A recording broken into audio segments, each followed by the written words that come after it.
Bueno, buenas tardes.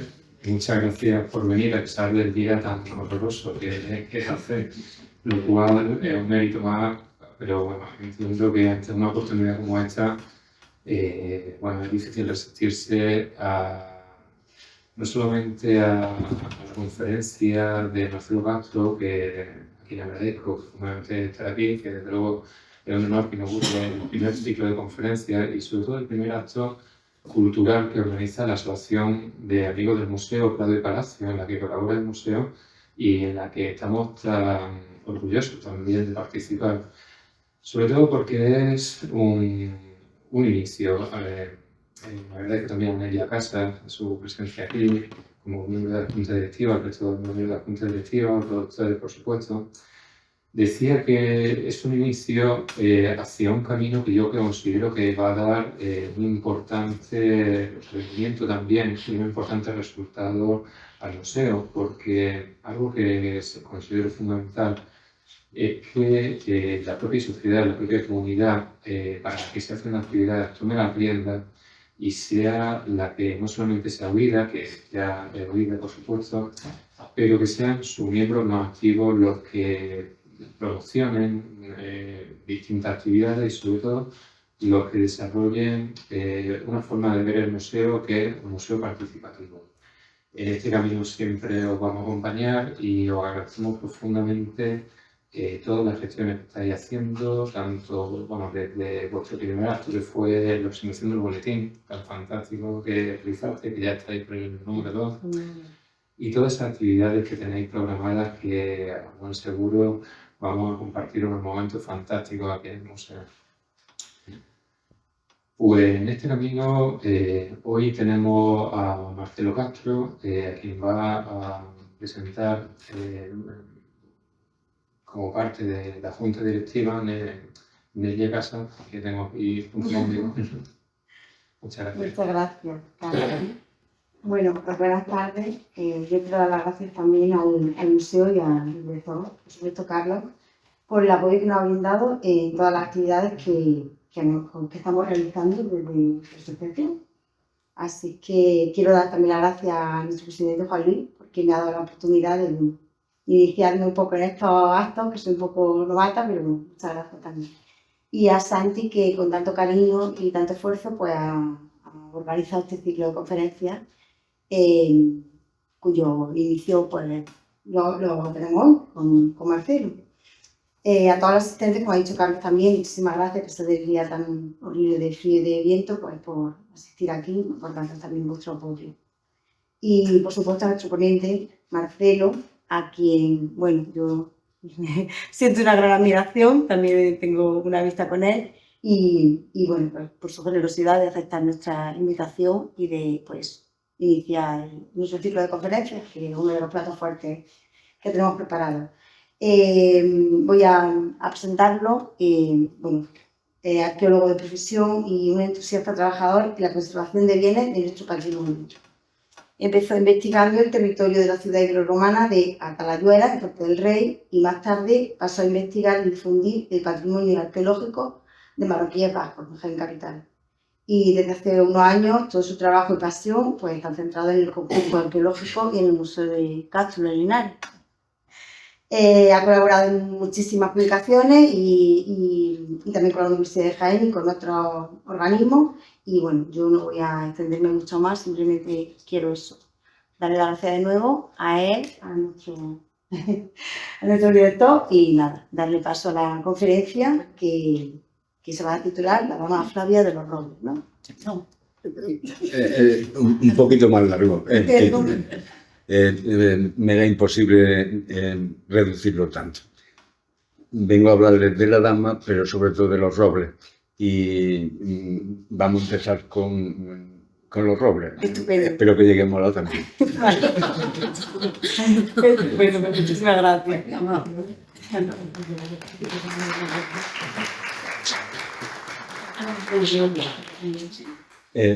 Debo agradecer la palabra de presentación de Nelia, la bienvenida de nuestro director, Carlos, y felicitarlos por la iniciativa. Alabo la vocación de hacer algo y hacerlo bien. En este caso, quien me comprometió a estar aquí hoy es Santos.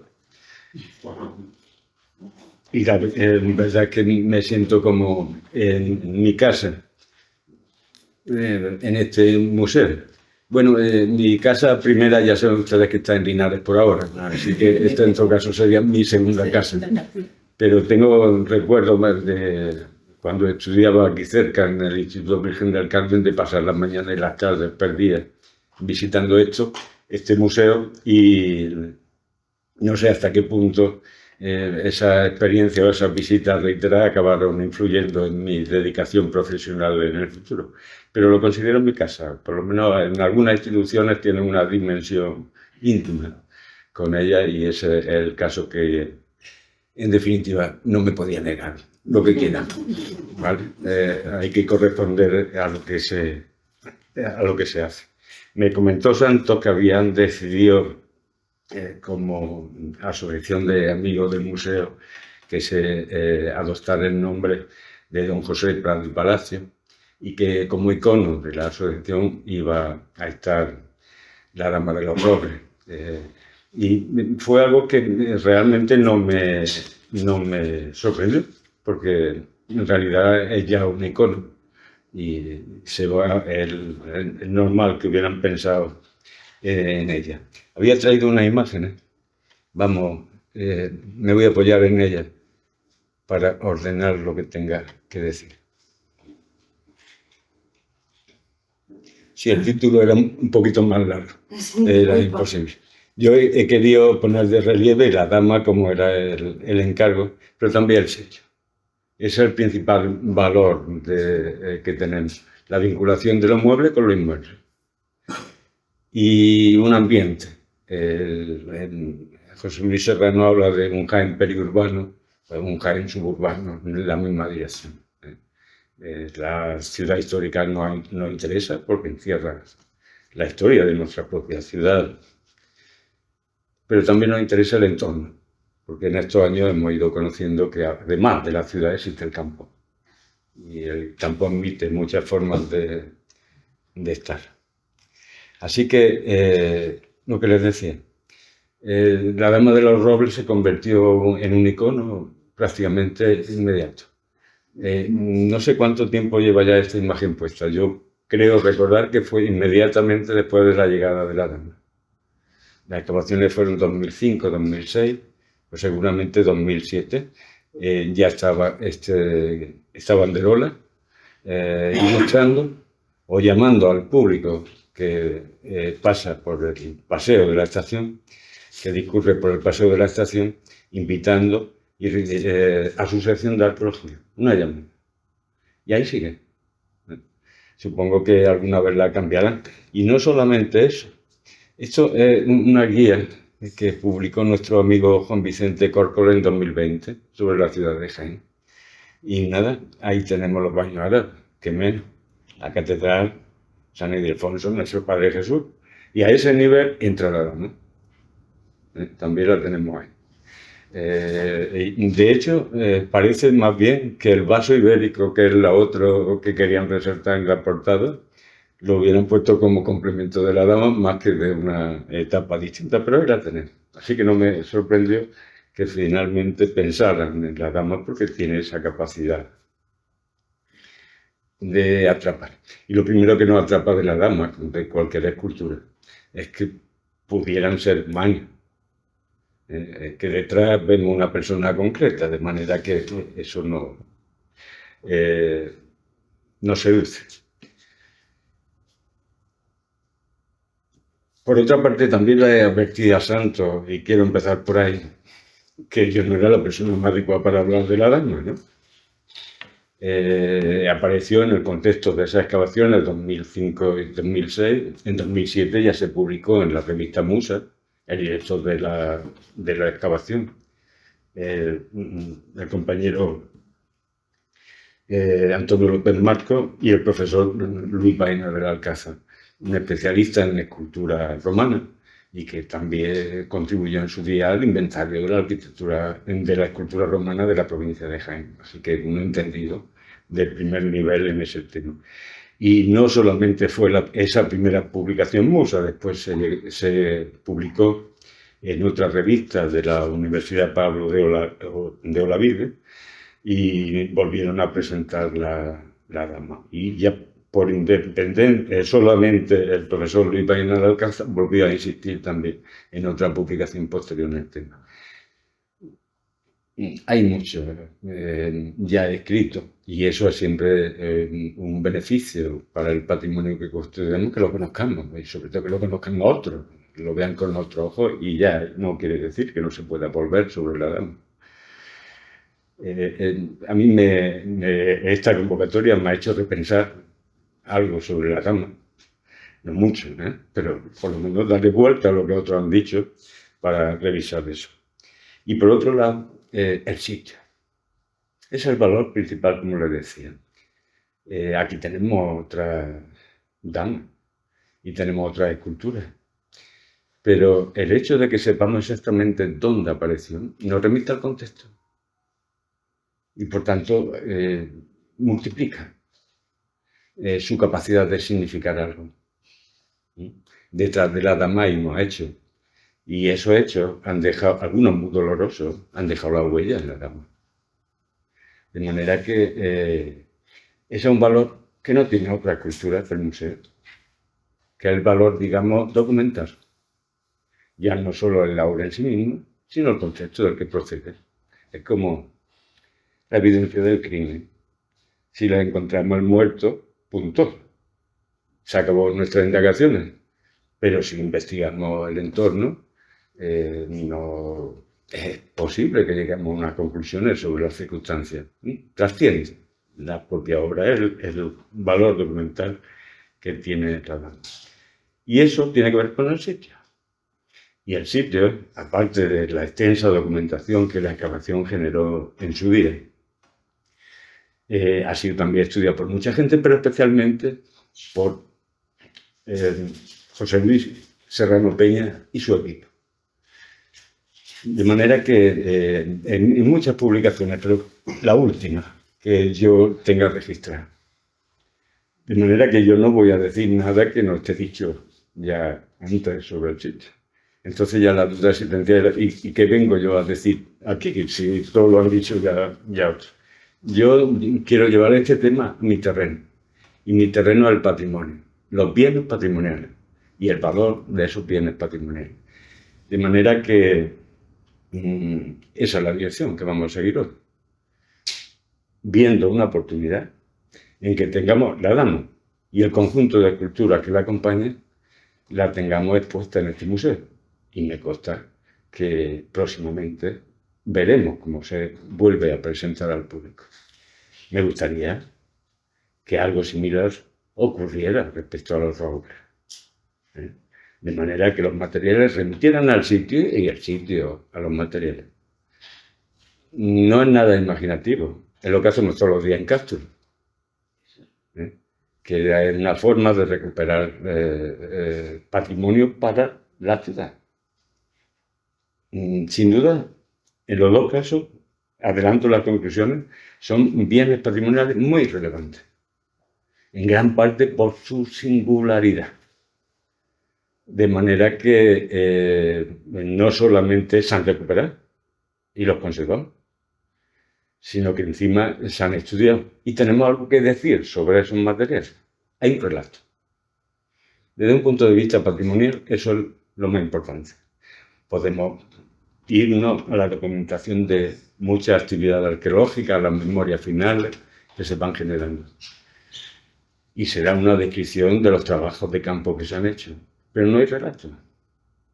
Las cosas empiezan y acaban en esa descripción.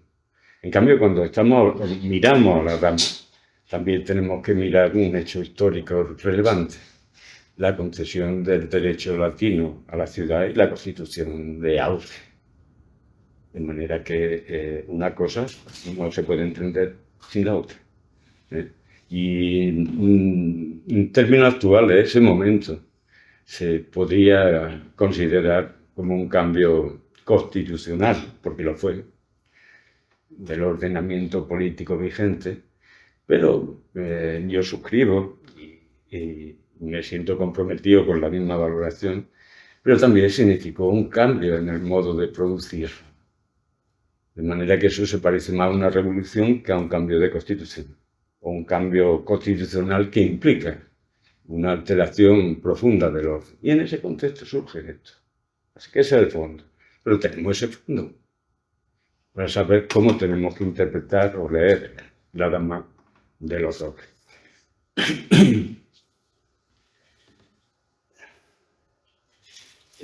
Por eso mismo tengo que dejarles claro cómo llego yo a ocuparme de este tema de los robles. Yo me relacioné con las excavaciones de los robles porque mi delegación ahora territorial, entonces simplemente provincial, de cultura, me encargó que actuara como inspector de esas excavaciones. Y esa es mi experiencia. En un determinado momento se vio la necesidad de acometer una excavación urgente. Había un peligro de expolio y intervenimos, ahora lo veremos, mínimamente. Una intervención muy encaminada a resolver ciertas cuestiones y evidentemente yo le hablaré sobre ese trocito de excavación que nosotros trabajamos en su día. Quizás nos reparemos, y conviene hacerlo, que si estábamos ahí, si se hacen esas excavaciones cuando se hicieron, no fue un capricho, simplemente porque había una norma que lo obligaba. Así que, aunque hayamos tenido ahí mostrándose los hallazgos, y aunque estén allí escondidos el sitio y los descubrimientos inmuebles arquitectónicos que generó la arqueología, pues hemos hecho posible eso. Porque antes habían adoptado muchas decisiones en caminar. Si no, habría tenido otro destino. ¿Cuánto patrimonio estamos perdiendo por el expolio cada día? Esas primeras decisiones, no voy a hacer una historia detallada de estos asuntos administrativos y jurídicos que parecen ajenos a lo que esperamos aquí esta tarde, pero ese tipo de decisiones se ha adoptado desde el punto y hora que se hizo el primer inventario del patrimonio arqueológico de Jaén. Y eso ocurre en un tiempo ahora ya remoto, de los años 80, cuando la Junta recibe las competencias en materia de arqueología, de patrimonio arqueológico para ser más exacto. De manera que ya sabíamos de los años 80 que ese sitio existía. Y no solamente eso, después lo que se hizo fue delimitar un contorno de protección a ese sitio, a los robles. Eso fue de nuevo el equipo liderado por José Luis Serrano Peña quien lo hizo, que fue la revisión completa de todo el área suburbana y de posible crecimiento urbano.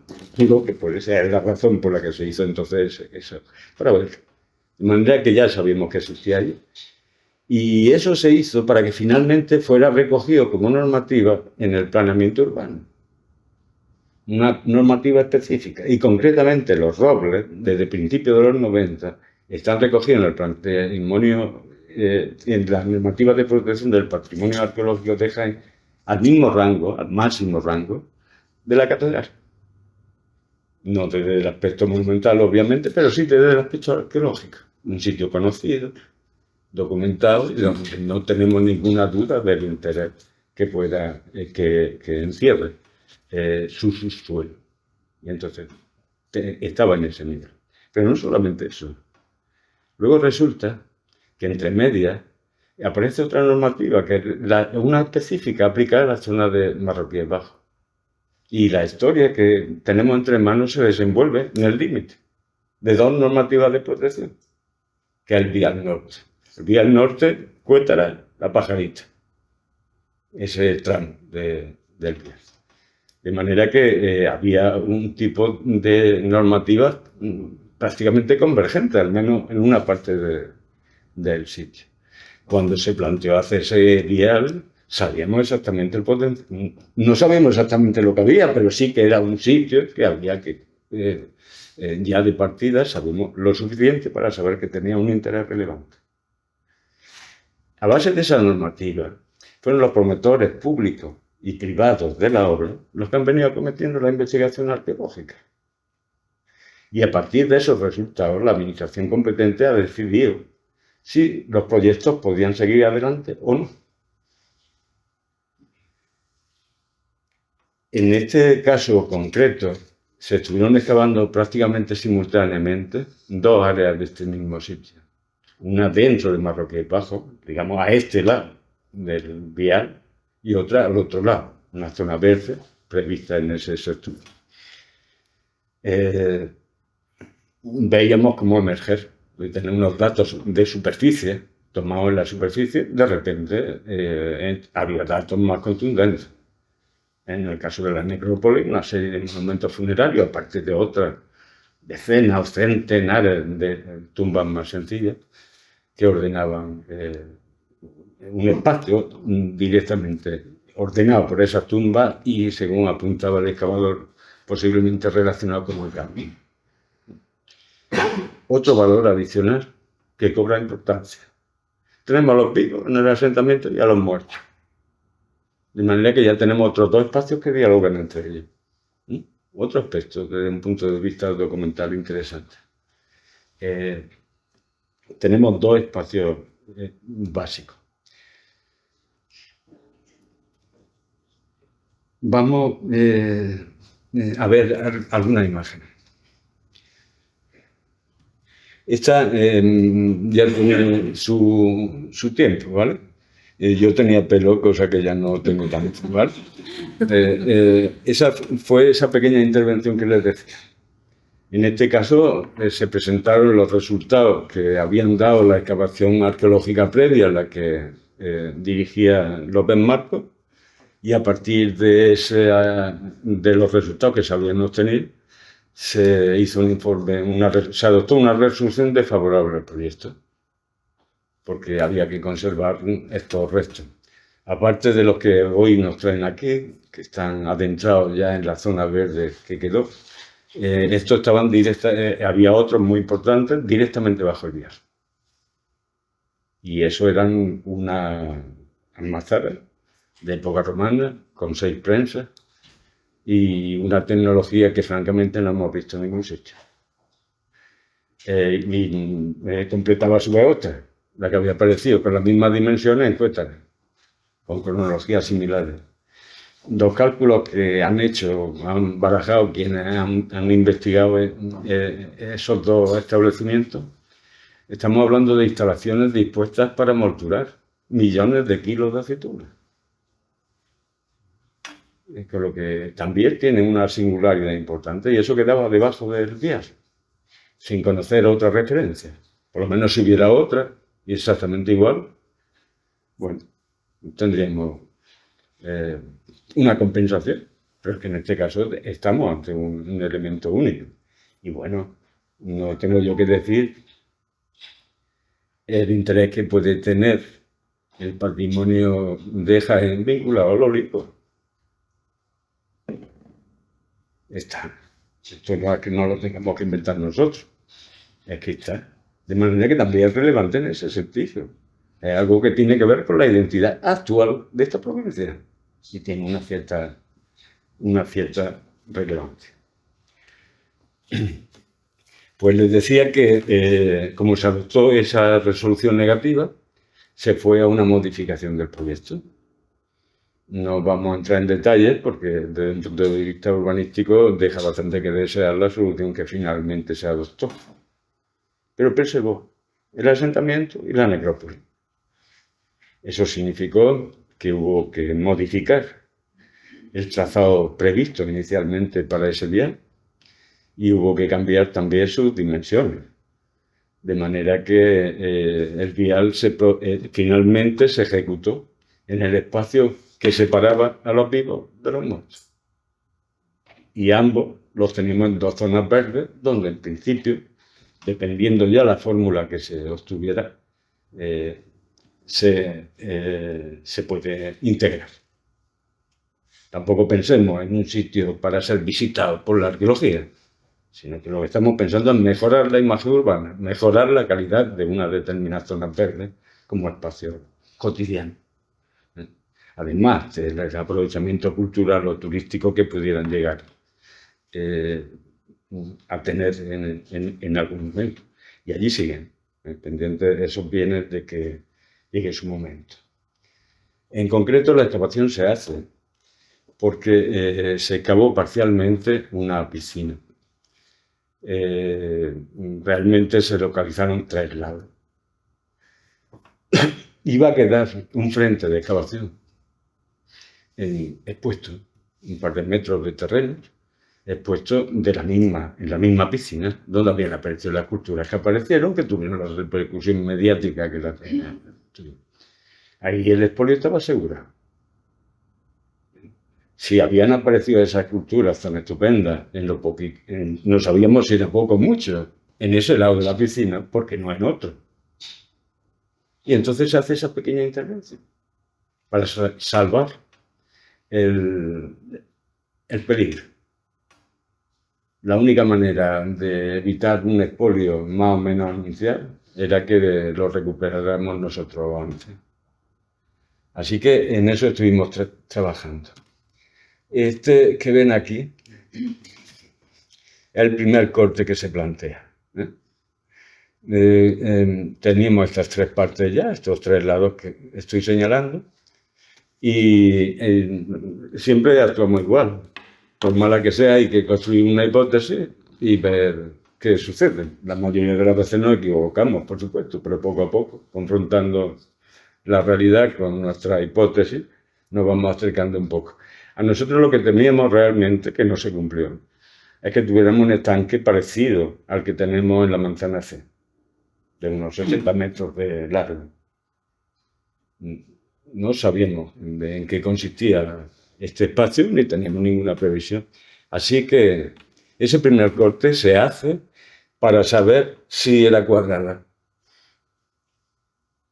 Aquí lo planteamos y aquí salió el vértice, de manera que la piscina era cuadrada. Respiramos, porque si no seguiríamos cerro arriba, hasta ver hasta dónde llegaba la piscina. Y abordamos una excavación del entorno inmediato, brevísima. Tuvimos colaboración, como siempre tenemos, antes no lo he presentado en la diapositiva anterior, Manuel Serrano, Juan Miguel Cazarilla, María Victoria Gutiérrez Calderón. Siempre que pedimos ayudas, él nos presta. Y para mí esa es la mayor satisfacción que puedo llevarme de la arqueología, ya que justo me lleva bastante, así que como aspectos positivos, sin duda, ese tema. Y bueno, cumplimos nuestro propósito. Apareció otra escultura dentro de la piscina en lo que nosotros habíamos excavado, de manera una diana. Me parece, si no fallo, tirando de memoria, tenemos 2 Venus, tenemos a la dama, tenemos un Priapo y quizá algunos fragmentos menores, pero tenemos un conjunto, que es un tema importante. De hecho, si tuviéramos que buscar una identidad común al conjunto, todos son divinidades que tienen que ver con la fecundidad, concretamente. Bien, en la siguiente imagen vemos exactamente de lo que le estaba hablando. Nosotros, ahí están excavados más de 3.000 metros cuadrados. Eso quizás ustedes no tengan referencia, pero para nosotros es una excavación inabordable. 3.000 metros cuadrados. En los últimos 2 excavaciones, 2023 y 2024 en Cátulo, hemos excavado 600. Ahí hay 3.000. Solo en esa zona. Y nosotros lo único que aportamos es este bocadito que hay aquí. Este corte y este otro. Todo eso es nuestra excavación. Que no sé qué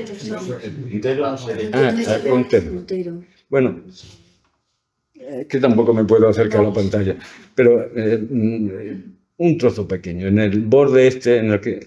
¿No ven ustedes el puntero entonces? No. Bueno, pues entonces no insisto más. En el borde que ven arriba, en la parte de arriba, ahí está la piscina, por un lado, y luego un entrante, un ligero entrante. Eso es lo que excavamos nosotros. No les podría decir los metros cuadrados, pero una parte mínima. A este lado, debajo del vial, lo que tenemos es la necrópolis, que ya había excavado el otro equipo.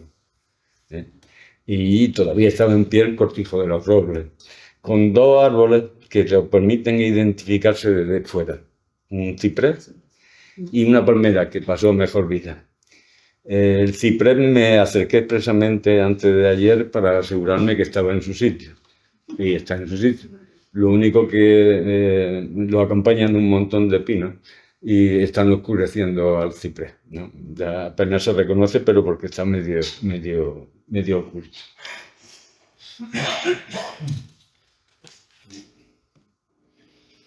Esta es la imagen hoy. Ya ven la curva que le hicimos a la vía. Eso los conductores no lo agradecen, se acuerdan de todos nuestros antepasados cada vez que tienen que enfocar una última curva antes de desembocar directamente en la rotonda. Observen también que nos hemos quedado sin acerado. Se redujo la vía en su extensión y se adopta esto, malas soluciones urbanísticas. Pero esa decisión entre conservar o no hay que lidiarla. ¿Qué hacen? Normalmente no solemos hacer cosas perfectas, pero yo creo que vamos desarrollando ciertas destrezas en buscar las menos malas, en intuir las posibilidades que quieran. Han pasado casi 20 años y ahí siguen. En la parte de abajo están viendo todavía lo poco que queda del antiguo cauce del Molinillo.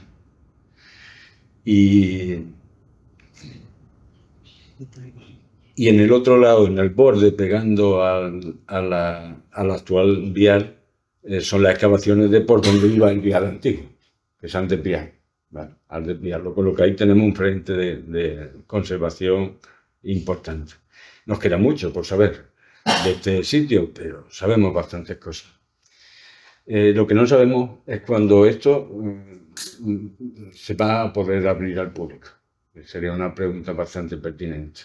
Es un recurso excepcional. Por cierto, el proyecto de musealización se quedó redactado en un cajón, tanto de las zonas verdes como del asentamiento conocido. Y por supuesto que el sitio requerirá en sus días nueva excavación. No estaría mal, ¿no? Pero solamente lo que hay ya excavado merece la pena ser conservado. Y a esta ciudad no le viene de mano ciertos recursos, ¿vale? Un recurso para la ciudad, con una temática, el aceite de oliva y los orígenes remotos de la ciudad que son relevantes, si tiene un cierto interés en este sitio. Vamos a entrar en materia. Veo que llevo el camino de llegar al final de la conferencia sin que aparezca la dama, ¿vale? Hasta otra. Me disculpan la poca calidad de esta imagen, pero para acercarnos a cualquier sitio, no solamente a los robles, tenemos que empezar por el lugar, por la localización. No por nada, sino porque la localización no ha cambiado en los últimos 2000, 4000 años, cuando digan. Pero alguien decidió en algún momento establecerse allí. Así que las motivaciones con la elección de la localización son siempre relevantes, si llegamos a comprenderlas, porque eligen ese primer sitio y no otro. En la topografía de la ciudad, ese es un punto clave. No tiene un especial relieve topográfico. Es un terrete, no es Santa Catalina. Pero en esa distancia se mueve. Esto es lo que ocurre si miramos la ciudad desde allí, lo que estamos viendo. Todo el agua que cae en esta vertiente norte de la ciudad, y sobre todo en la ciudad histórica, acaba allí. Si nosotros salimos por la puerta del museo y empezamos a bajar, llegaremos a la primera fase del boulevard. Nos meteremos en la segunda y luego de repente subimos un poquito, allí tenemos los robles, después de la pajarita. Es una cosa relevante, ese sitio. Esa posición significa que es como si tuviera enfrente la ciudad. De hecho, sería muy recomendable reconocer la ciudad desde el exterior. Alguien que hiciera ese camino que le invitaba, se da la vuelta cuando llega al cerro y está viendo de frente la ciudad. Esa opción no la hemos tenido mientras hemos estado bajando. No tenemos perspectiva para ver. Es la primera vez que vemos la ciudad de frente. Y luego, a continuación, lo que vemos es un gran llano, el polígono actual. De manera que sería un terreno casi ignoto. Yo recuerdo en los 80, todavía ese sector plantado de olivares, y allí había que conocer muy bien el camino, que yo era una selva en la que te perdías con mucha facilidad. Y está el punto que controla el llano. Es como una rótula que unifica dos espacios muy distintos. Ese llano inmenso, con muchos recursos de agua. Ahora es difícil de comprender, porque ahora ya el agua está canalizada en otros lados. Pero por encima de los robles se unen el arroyo de la Magdalena, que ha sido el caño histórico de la ciudad de Jaén, con el del Molinillo, que vendría a continuación y que va drenando pues, lo que ahora mismo sería la Fuentezuela, y yo creo que llegaríamos hasta el Alcázar, drenando. Toda esa gran cuenca pasa por allí. Por lo que ese arroyo históricamente era un recurso, no faltaba el agua, y cercano a zonas de huerta y ese aprovechamiento históricamente han sido siempre lo mismo.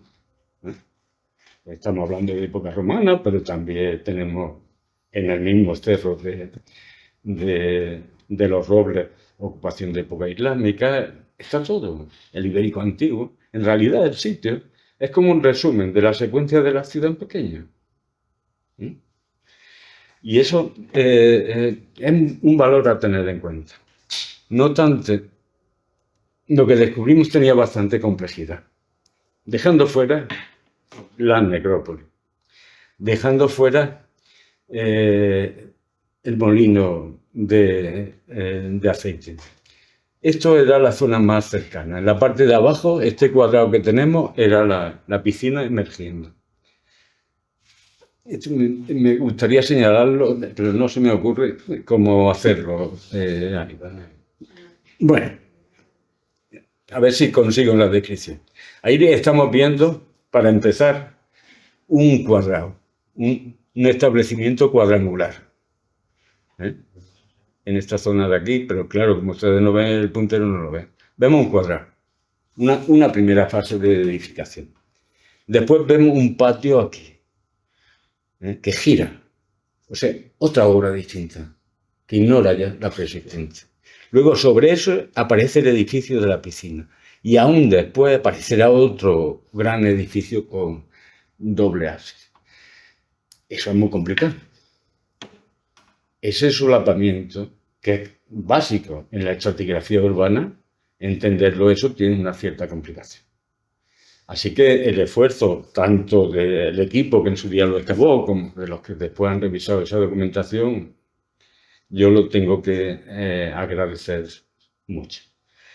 De manera que ese frente que ven abajo es el frente que se quedaba expuesto a partir de entonces, sin tener certeza de cuánto tiempo quedaría allí expuesto. Y ese fue el objetivo. Conocer hasta dónde llegaba esa piscina, ese depósito de agua, y recuperar lo que pudiéramos, lo que contuviera. Y de la misma forma, pues conocer, como siempre hacemos, cómo esa pieza se sitúa en la estratigrafía, que viene antes y que viene después. Y, sobre todo, también en el espacio. Tenemos una piscina, vamos a ver dónde está la piscina. ¿Qué arquitectura contiene esa concreta pieza? Bueno, pues si esto no se ve bien, esto ya es imposible, ¿no? Pero al mismo plano, pero levantado, ¿vale? Uno de los elementos más llamativos de este sitio son esos dos ábsides enfrentados que estamos viendo, ¿no? Y que, por cierto, es un edificio posterior, pero que hereda los trazos previos de la arquitectura que contiene la piscina. Pero aquí tiene otro ejemplo de lo mismo. Brunier. otra aula doble ábsida. No es por nada, pero la de Bruñel en comparación a la de los Robles está bien hecha. La de los Robles plantea serios problemas de interpretación. Va empezando porque no hay ninguna simetría entre los dos ábsides, uno es ultracircular y el otro puede ser distinto, en fin. Que entender ese edificio cuesta también, todo, porque los tenemos a un nivel muy fragmentario. También da la casualidad que precisamente la parte que ocupaba el vial en inicio es dentro de todos los robles la zona más expuesta y por tanto la que ha sufrido más erosión históricamente hablando, pero a pesar de eso, ahí están lo que hemos encontrado.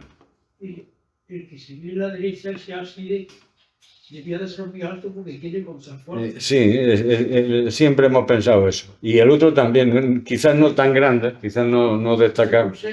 El que hay a la derecha, pues sí, tiene fuerte. En cambio, no estamos viendo contrafuertes en los, no, en los de los robles. En el otro sí hay, en los laterales parece que no hacen falta. Pero en los robles no lo vemos, de manera que atinadamente deberemos pensar en un edificio más bajo que el que tenemos allí. Y seguramente habrá que revisarlo. Yo creo que en el caso de los robles tenemos dos cosas distintas. Esos son los caprichos también de la conservación que decimos nosotros diferenciar. Cada elemento pues tiene su propia historia, efectos de conservación. Pues hemos reducido del sitio de los robles a la piscina. Ahora vamos a ver su entorno inmediato. Una pequeña pieza dentro de un sitio enorme. Esa es la imagen que proponemos. Ahí lo que tenemos es la piscina en el centro de unos 6,6 metros de lado. Tenemos luego un marco terrizo. Hemos imaginado ahí un seto. Y luego tenemos otro marco, que es un basamento corrido para la columna. Un espacio porticado. Ese basamento corrido es pura ficción.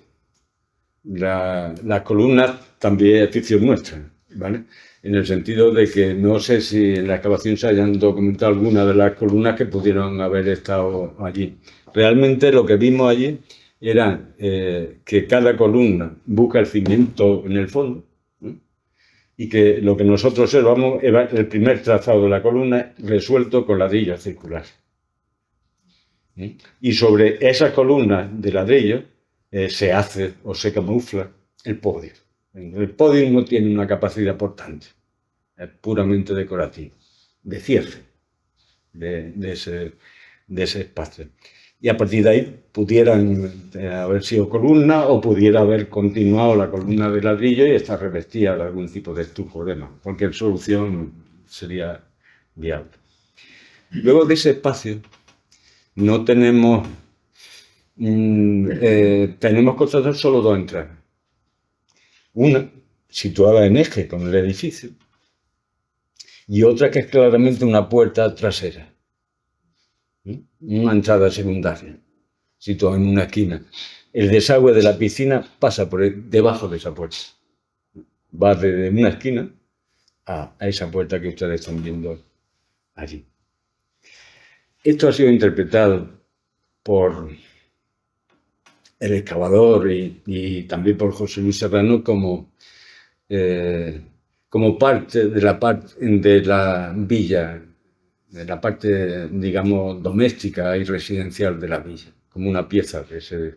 De manera que en esa lógica ellos quieren ver espacios residenciales a un lado y a otro.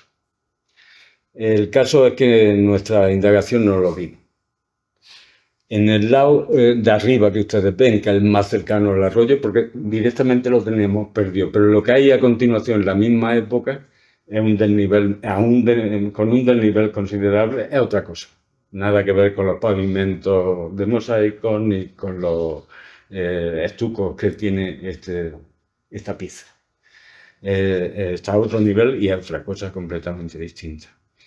En el caso de, según lo están viendo ustedes a la izquierda, ahí sí lo comentamos, aquello era una bodega. dolia, grandes tinajas, ánforas, nada residencial. Abajo hemos dicho lo propio y tampoco vemos conexión como ocurre allá. Tal vez a la derecha hubiera una conexión, pero tampoco la tenemos clara. También porque en general la erosión ha afectado a la parte de arriba y de la derecha, en este sentido. ¿Vale? Y la puerta. Delante de la puerta sí. Delante hay otro edificio con los mismos mosaicos y continúa. De manera que quizá el aspecto que tiene esto es de un peristilo. Que haya en la parte alta del cerro esa parte doméstica o residencial y se asoma esta pieza. En un entorno un poco mejorable, ¿no? Porque ahí lo que tienen al lado es el molino, inmediatamente después.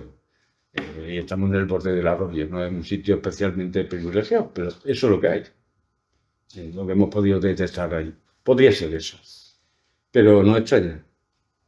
No extraña que no hayamos dado hasta ahora dentro de los robles con una parte noble y residencial claramente definida. No, puede que esté esperando, pero por el momento no la conocemos. De manera que esto no es el núcleo de una zona residencial, esto no es un pórtico. Esto en todo caso será el final de la vivienda, un último espacio. Un peristilo, más bien un peristilo. Y lo importante, aunque es que ahora vemos muy poco, lo que encontramos en la parte de abajo es el lugar que ocupó el fuego. De hecho, había indicios muy claros de que de vez en cuando el ara o lo que hubiera ahí se le había ido la mano al fuego y se habían quemado la pared y la piga. Había un uso continuado como fuego. Y vinculado a ese uso continuado del fuego, lo que pasaba por el fuego: espigas, aceitunas, monedas, ofrendas. La posición de la dama no la conocemos, pero la ordenación de ese espacio nos ha hecho pensar en un eje norte-sur, de manera que la dama la tendríamos al otro lado de la ofrenda, ¿vale? Presidiendo. Lo que no nos queda ya muy claro es si es una mera observadora de lo que va a ocurrir allí, o está, está formando parte de la acción, ¿vale?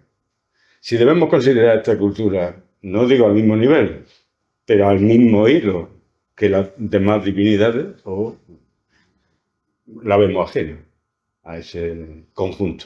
De hecho, tiene otra escala, que no son las que tenemos hasta aquí. También nos sirvió el punto de fuego para comprender que las esculturas de menor tamaño estaban precisamente ahí, porque había pequeños fragmentos. Aparte de la diana, que es más grande, pero había pequeños fragmentos de otras, de algunas de las otras que habían aparecido. Así que ese grupo de esculturas menores en tamaño estaban aglomerados ahí. La propuesta que hace José Luis Serrano es considerar eso, yo creo que con buen criterio, un sagrario, un pequeño templo doméstico. Un sitio donde se están haciendo ofrendas. Si prescindimos de la parte residencial, nos cuesta trabajo seguir pensando en esto como una villa.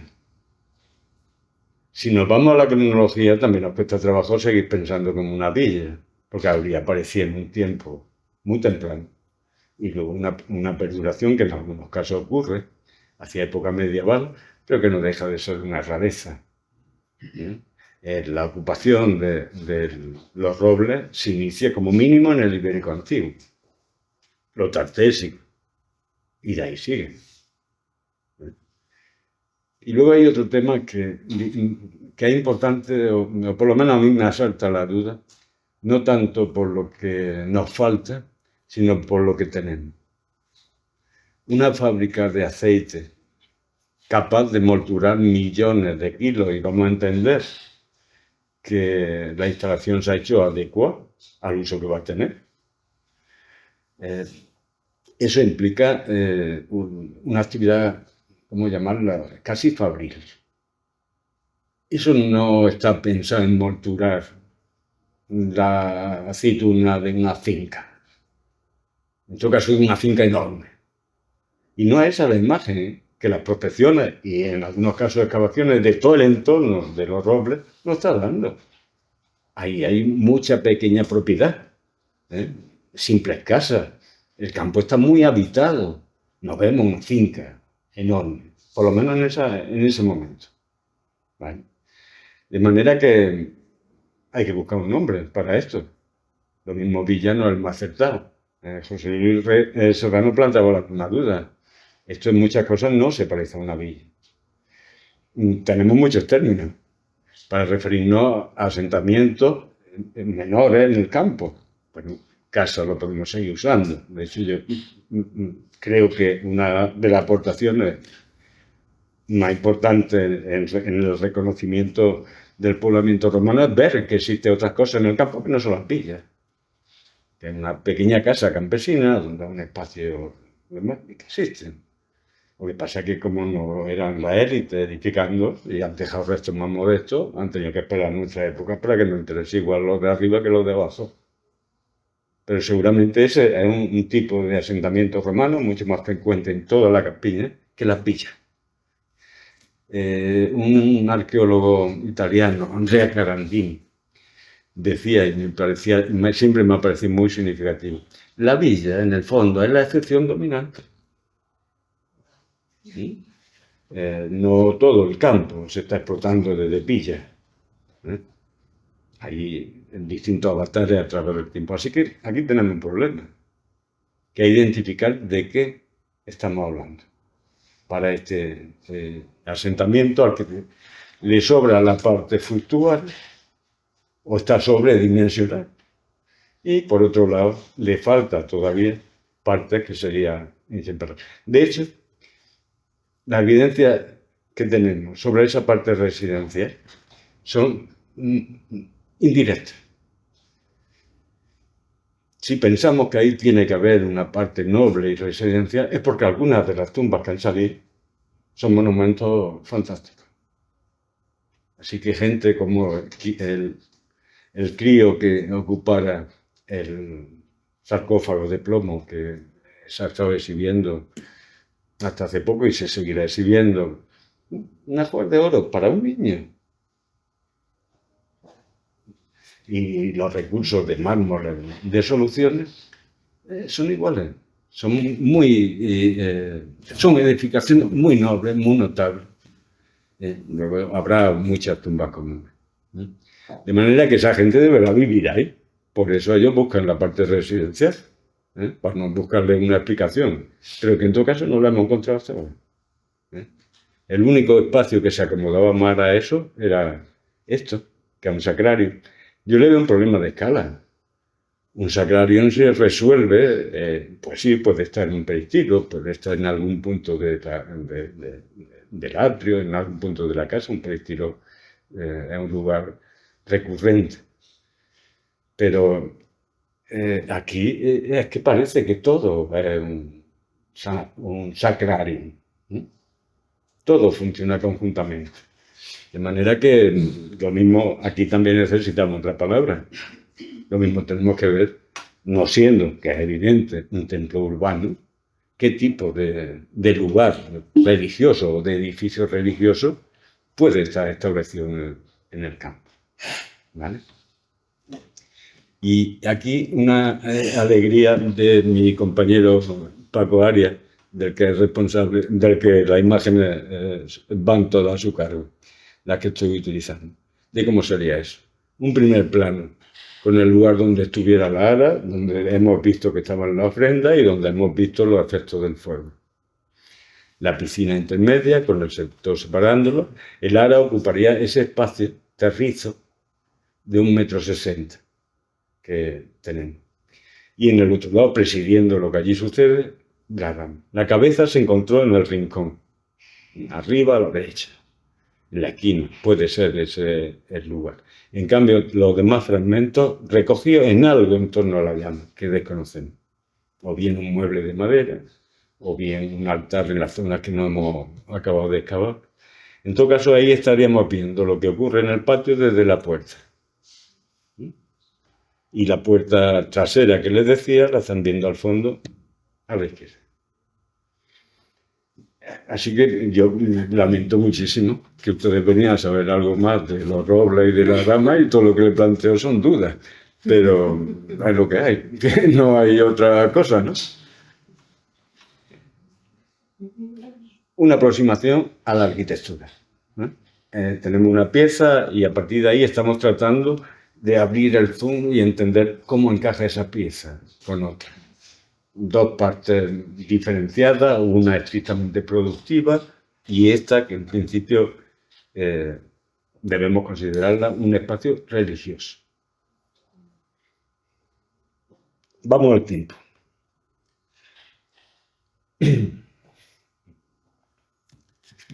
Eso es el frente que nosotros nos encontramos tengo que ir deprisa, ¿vale? Vamos a retomar. Ese es el frente, ese es el interior de la piscina tal como nosotros lo encontramos. Antes de empezar a trabajar, pues digamos que levantamos astas y dibujamos, limpiamos y dibujamos una secuencia de estratigráfica. La maraña parece tremenda, pero en cambio las cosas son más claras de lo que parece. Lo más antiguo está abajo, lo más reciente está arriba. En la primera imagen, la de abajo, lo que tenemos es el vaso de la piscina. Así que hay un momento en el que se construye la piscina y se está usando y limpiando. Se construye a finales del siglo I y está vigente hasta inicios del IV. Eso han pasado más de 200 años. 220, 230. Es como si una obra de la época de la colonización de Carlos III esté en uso un tiempo. Pues sí, un tiempo. Ese es el tiempo. Eso no deja huella. Hace mucho tiempo y lo único que podemos ver es pequeñas modificaciones, obras, reparaciones que sufre el vaso a lo largo del tiempo. Sí, poder especificar gran cosa. Luego empieza, ya en la segunda de abajo, en la segunda imagen, empieza un periodo donde, en comparación a eso, todo ocurre muy deprisa. Lo que están viendo ahí, en la segunda, es como una capa de lodo se han depositado en el fondo de la piscina. Ese breve estrato que cubre el suelo, el fondo de la piscina, que lo hemos pintado de rojo, ¿vale? Para que se reconociera mejor. Eso significa que hace ese uso, que ya no hay mantenimiento, que ya nadie limpia. Se ha clausurado. En el de abajo, entre la ofrenda, les decía que había un conjunto de monedas. La más reciente, Galeno, el emperador Galeno. Esa está acuñada a mediados del siglo III. Estaba desgastada, costó trabajo catalogarla, de manera que a la divinidad le da igual que sean flor de cuño que estén musas. Así que debemos pensar un momento ya del IV para que se seguían haciendo todavía esa ofrenda. Ese es el dato más cronológico para nosotros más reciente, pero seguro que en el conjunto de la excavación hay otros muchos que permiten precisarlo. Con esos datos nosotros iríamos a principios del IV, para el último momento en el que hay una actividad ritual y un mantenimiento. ¿Qué ocurre entonces? Se clausura. Empieza el abandono. Ya no se limpia la piscina y aparecen esos lodos. Lo mismo vemos fuera de la piscina. Lo que vemos son tejas caídas, un edificio que ya no tiene mantenimiento. Esa es otra capa, otro momento. Y a continuación, en la tercera, ese nivel verde, el fosforito que hemos pintado ahí, ese es el nivel de destrucción de la cultura. Toda de golpe. Un sitio que ya no estaba en uso, alguien lo destruye. Y empieza una demolición en condiciones. El estrato amarillo. Se cierra el ciclo. Un ciclo que se había iniciado a finales del siglo I.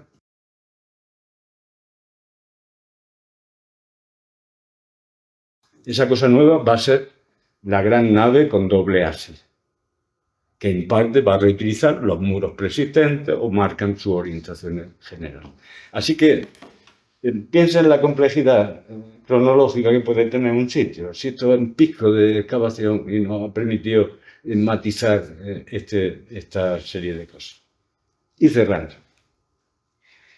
la dama por fin. ¿Vale? Aquí nos hemos permitido el lujo de hacer lo que nunca haríamos con la dama real, que es limpiar o añadir algunas partes. La imagen que están viendo a la derecha. En la forma me remito a lo que otros han publicado, pero el profesor Baena las compara con otras imágenes del territorio peninsular. La más cercana que hay es en bronce de Ampurias, la que él encuentra más cercana. Las demás son unas imitaciones bastante deplorables de nuestro caso. Y en cambio la más cercana en ordenación es una que se conserva de Italia, obviamente, que es en el Museo Nacional Romano. Es la más cercana que hemos visto. Según el profesor Baena, tiene un tamaño superior al natural. Yo esas comparaciones siempre me han parecido bastante irrisorias. El natural de una mujer bajita o el natural de una mujer muy alta, no sabemos qué es exactamente un tamaño natural y hasta qué punto era importante. Pero sí que es especialmente grande.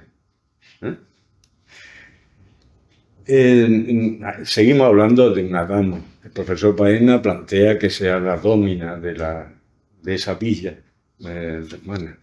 Bueno, puede ser, pero está recogiendo claramente la imagen de Domicia Longina y encima la está representando más grande todavía. Yo, de ser la emperatriz, no sé si me gustaría que una de mis devotas se representara todavía más grande que yo. Vamos, no sé si eso cuadra. Pero en todo caso no se acepta que se pueda identificar con la emperatriz. Yo, en cambio, creo que sí, que es la emperatriz. Y básicamente no por el tamaño, que sí suele importar en este caso, sino porque todavía hay otro atributo más que nos falta de la cabeza. Si la observáramos desde atrás, estoy por ir al principio de la presentación. Sí, eso voy a hacer para que ustedes la observen. Vamos a ver. Aquí. Esta imagen de perfil. Ahí hay una superficie extrañamente continua.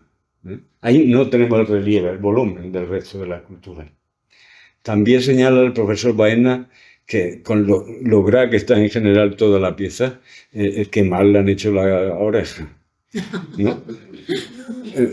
De manera que seguramente lo que estamos asistiendo es que lleva una pieza que en parte oculta, una diadema de bronce, ¿vale?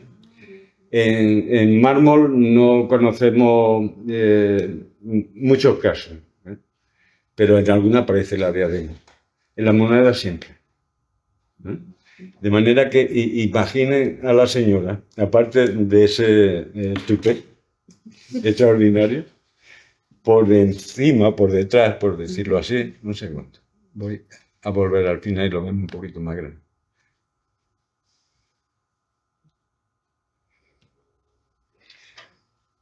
Imagínense rematando eso con un creciente lunar todavía más alta, ¿vale? Todavía más alta, con una pieza todavía que destacará más. Eso nunca vamos a tocar la original, ¿eh? Ni lo vamos a simular. Pero sí abre una línea. Yo no he visto que en las publicaciones que se mencione que haya una pieza que haya aparecido algo similar. Me extraña que no haya reparado nadie en una cosa tan evidente, que no tiene relieve.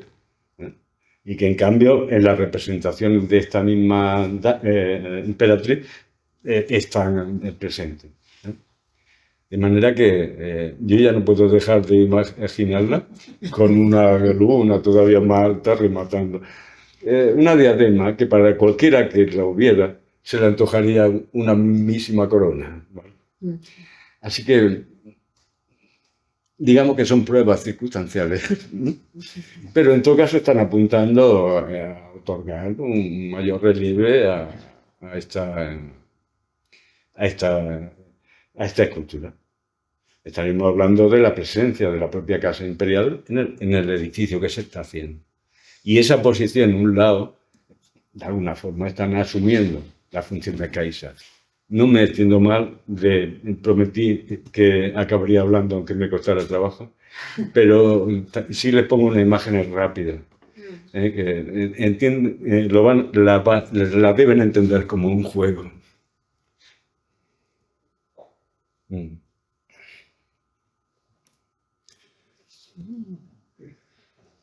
Le puedo asegurar que los rasgos son exactos. En esta, a ver, ¿por qué no? En esta,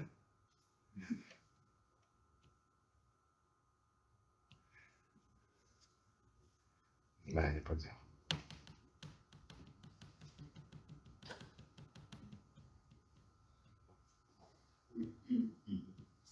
En esta, pasamos al rubio, pelirroja y negra. Yo me quedo con la negra. Están también Juan Carlos, Alfonso aquí. En Linares hacemos un taller para niños que consiste en colorear a Valeria. De manera que una parte de destreza de los críos con la pintura. Otra parte que se llevan a su casa su Valeria. Y que acabará dando vueltas por la casa hasta que finalmente se rompa algún día, pero recordará que alguna vez lo fueron. También les sirve para iniciarse en la vestimenta, en cómo lo resuelven. Y ahí cesa ya el valor documental, ahí cesa ya el conocimiento, digamos, científico, y empieza la creación, como una forma también de apropiación. Empieza la creación y empieza también la manipulación. Yo me quedo con la negra porque es lo que nadie se espera. Pero en cambio, objetivamente, no tenemos ninguna razón para preferir a una sobre otra, ni nunca la vamos a tener. Lo mismo que, además, tampoco sabemos hasta qué punto la escultura era fiel a la auténtica, ¿vale? El retrato romano tiene el aura de ser muy fiel. Pero bueno, estamos hablando de retratos públicos. ¿Quién se resiste a retocar algo de lo que buenamente haga falta, ¿no? A la hora de mejorar o hacerlo? Pero pasamos a otro plano, ¿no? Esto, en cierto sentido, puede parecer un juego peligroso hasta cierto punto. ¿Por qué vamos tan allá? Si nadie nos lo ha pedido. ¿Qué más nos da? Pero de alguna manera humaniza a la mujer concreta que hubo detrás de la propia escultura. Así que yo me habría gustado decirle que vamos a volver a trabajar en los robles, que lo vamos a reintegrar al patrimonio de la ciudad, porque lo que tenemos encima de la mesa es un problema de mejora de nuestra ciudad. Tenemos un asunto de protección del patrimonio, pero también una oportunidad de mejorar los recursos de la ciudad. Lo mismo que va a ocurrir en este museo dentro de poco. Y esos dos sitios, el sitio y el museo, deben de retroalimentarse. Y ya cuando acabemos de recuperar los robles, podemos empezar con marroquíes, que faltaría. Gracias.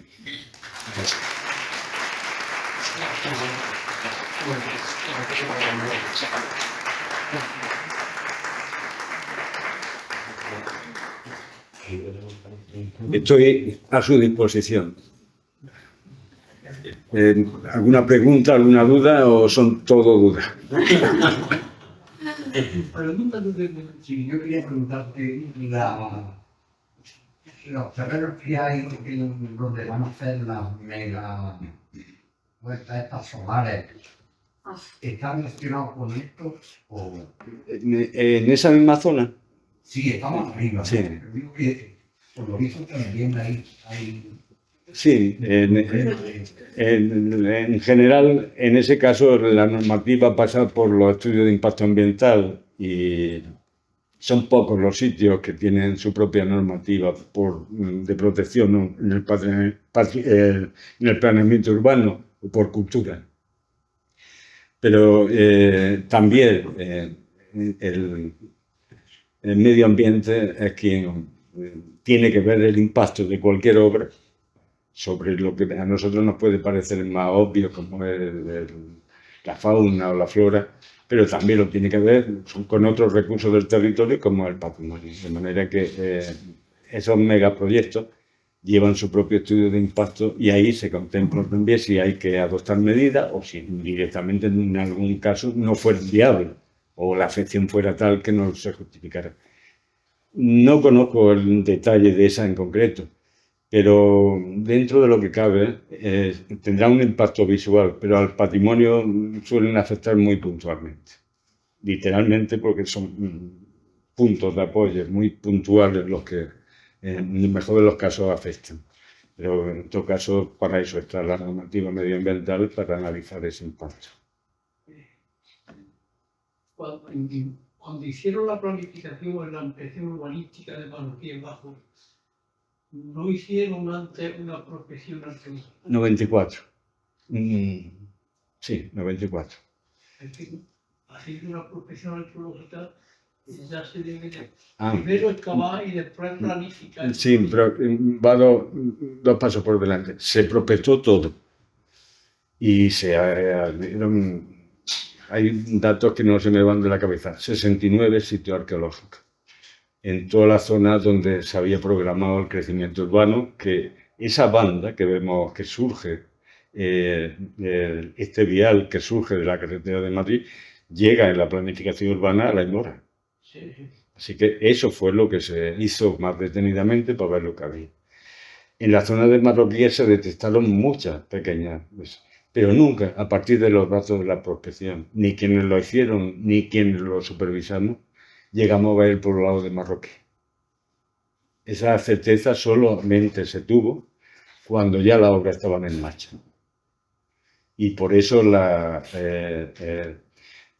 aplicación de la normativa del Marroquí Bajo y la catalogación se hizo cuando se paraliza la obra en marcha. Una situación conflictiva, donde la haya y de difícil solución. Y personalmente me tocó, porque yo venía de otro sitio que no tenía nada que ver con la delegación cultura y fuimos derecho a las obras paralizadas y la tensión que eso obviamente genera. Era un tema grave. Y luego ya sale una normativa específica que se solapa a la construcción. Nosotros estamos defendiendo la normativa de la conservación, de la protección del patrimonio, pero es que la otra normativa, que es la construcción, era igual de legal. Eso es un enfrentamiento sin solución.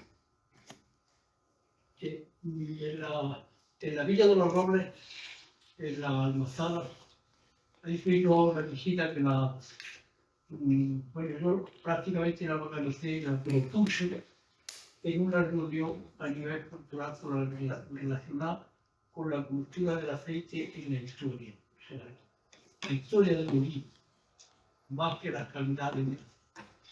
Y entonces pues, yo veía ir a visitar eso. Entonces fue un arqueólogo del ayuntamiento que nos abrió a entrar. Y vimos un pesillo sobre el cual habían construido después un trapecio. ¿Tienes conocimiento de eso? Sí, la Almazada tiene una historia dilatada. Lo que los excavadores dicen de la Almazara es que se inicia con el Primer Imperio y que ese proyecto tan exorbitante corresponde a ese momento. Mientras que a finales del siglo I lo que tenemos ya es una restricción. Está en un uso 2, 3, pero que ya no es la antigua instalación y su capacidad productiva.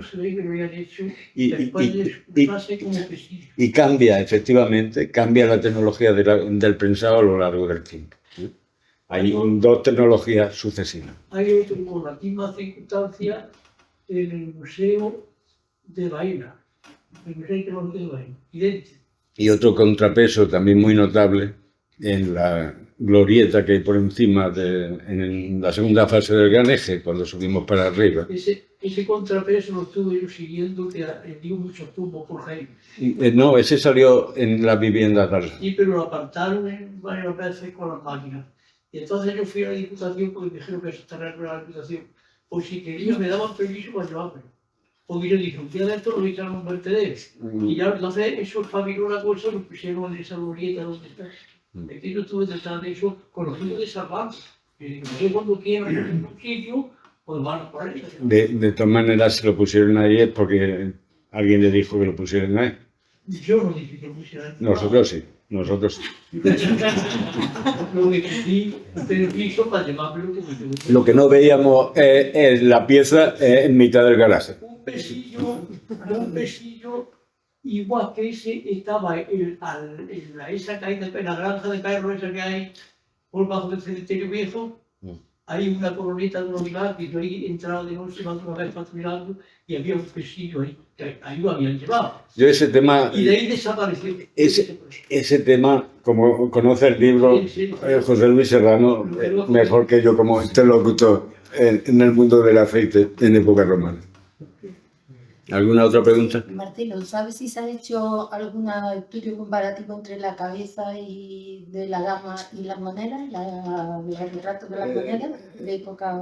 Que yo sepa no, pero es que son incomparables. Todavía hoy, con los recursos que tenemos, podemos llegar a tratar, de hecho ya hay muchos objetos tridimensionales, de hacer una comparación más exhaustiva o de los restos.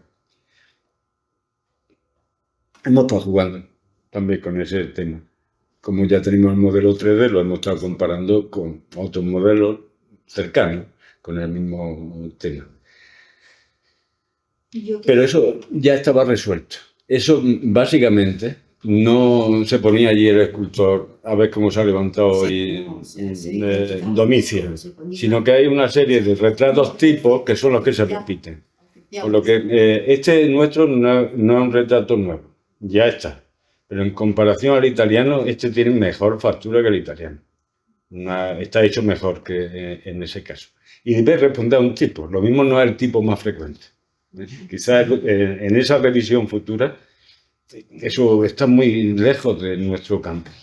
Pero en esa revisión futura, las representaciones primeras no son interesantes o están muy lejanas. Las representaciones ya del segundo también, si alguna hay o algunas propuestas hay de llevársela hasta época de Trajana,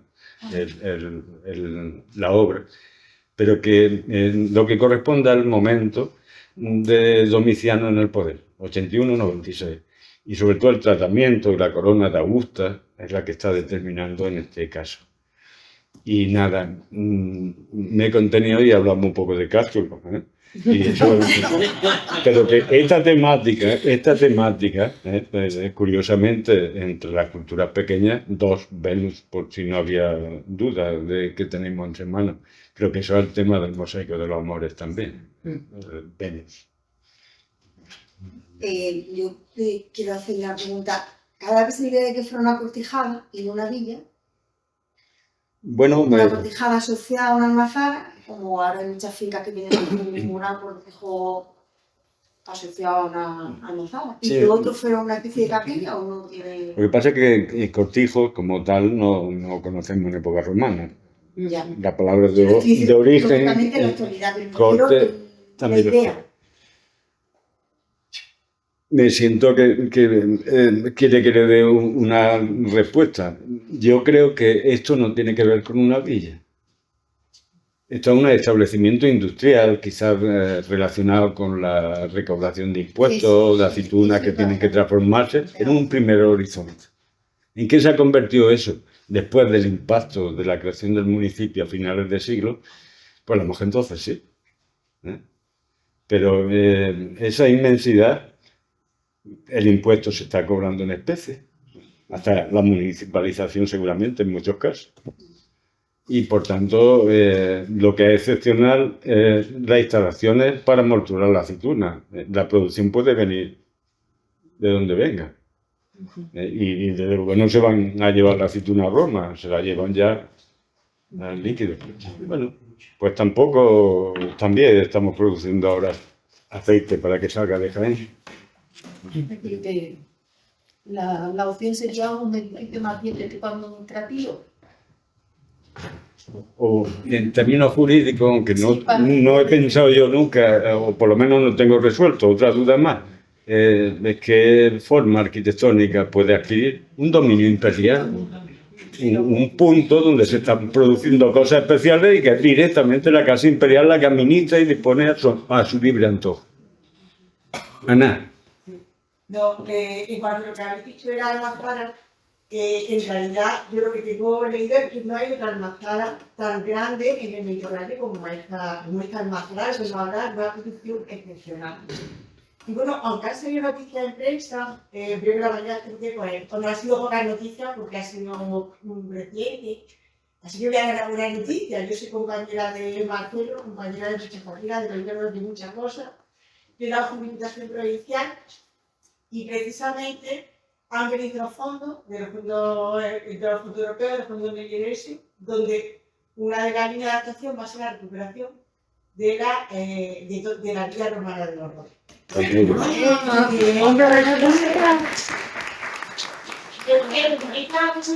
que nos llegó hace como 4 años, 3 años y medio, 4 años del ayuntamiento. Tenía un gran interés precisamente como capital. Siempre se habla de que Jaén es la capital del mundo del aceite y el ayuntamiento tenía su vista puesta en esta recuperación, porque habla de la mayor cultura del mundo, habla también de una cultura milenaria y esa cultura milenaria la queremos traer. Entonces, vinieron con un proyecto muy bonito a la Diputación. Nosotros conseguimos fondos por oleoturismo, también lo ha conseguido el ayuntamiento, pero lo consiguió también hace unos 3 años. Y ahora estamos con el proyecto que precisamente mañana entra en delegación y vamos a empezar a trabajar con la delegación en este proyecto, bueno, que tenemos mucha ilusión, que en parte lo vamos a financiar con estos fondos de Diputación y la otra parte, pues ya se ha puesto en marcha el ayuntamiento también para la puesta en marcha del gran centro de integración pequeño, y nosotros nos vamos a centrar en la recuperación, en el vallado, en la protección y la adecuación de esta obra. Una alegría, Ana. Estamos escuchando algunas notas de prensa, pero bueno, pues vienen con fondo europeo y demás, muchas veces Pasa desapercibido. no pasa desapercibido, ¿no? Pero sí que ya se ha lanzado, por eso por la verdad que ya compartí, porque se me dio a la hora de que Han pasado más de 20 años ya y yo no sé si estaré aquí en los siguientes 20 años. Así que si vamos empezando, será un proyecto que disfrutaré. Yo he visto muy bonito porque después de la investigación que había hecho es que se habla tan costoso, puesto que lo más grande es la adecuación de estos edificios. Muy bien, bravísimo. En la Atlética no se lo conseguido ni no tiene relacionado correctamente. No, ni en la Bética ni en todo el imperio. Bueno, hay Por eso lo de la Casa Imperial, ¿no? Porque es una obra muy específica dirigida a algo. Y en este tema. de temporarios que lo Sí. una sola vida Exactamente. por la zona del Exactamente. Y luego en el siglo XVII aparecen ya muchas prensas de torre por la parte de Sevilla. Lo que aquí hay mucho menos, por eso yo destaco mucho la historia del aceite y la ética en la parte de Jaén, que aquí decía muchos escritores que aquí llegó después, pues llegó antes. Sí, eso estamos viendo. Que siempre la producción se llevaba al Guadalquivir medio, porque allí se veían los envases, las ánforas. Pero está claro que esa cantidad de aceite salía de Jaén, se estaba produciendo aquí. O sea, que eso ya Esa misma presencia a partir de las muestras de los sedimentos la vemos también en Cástulo. El olivar se abre paso en ese momento justamente en el primer imperio. Y lo que debemos de pensar es en algún sistema de transporte que nos deja una huella arqueológica hasta sitios como el Guadalquivir medio, donde ya el río tiene una capacidad navegable que no tenemos nosotros. No sabemos cuál es eso, pero que esto lo aprendimos en contra de lo que pensábamos. Lo que pensábamos es que no se estaba produciendo aquí el aceite, ahora vemos que sí. muchas gracias. Queremos dar por finalizada esta conferencia, cuando doy las gracias a nuestro director y a Marcelo, por supuesto, y hacerle entregar un pequeño blog de notas que tiene a nuestra querida Dama. el dama. Pues me va a venir estupendo, Querida dama. porque el que tengo ya lo tengo agotado. ¿Vale? Así que muchísimas gracias.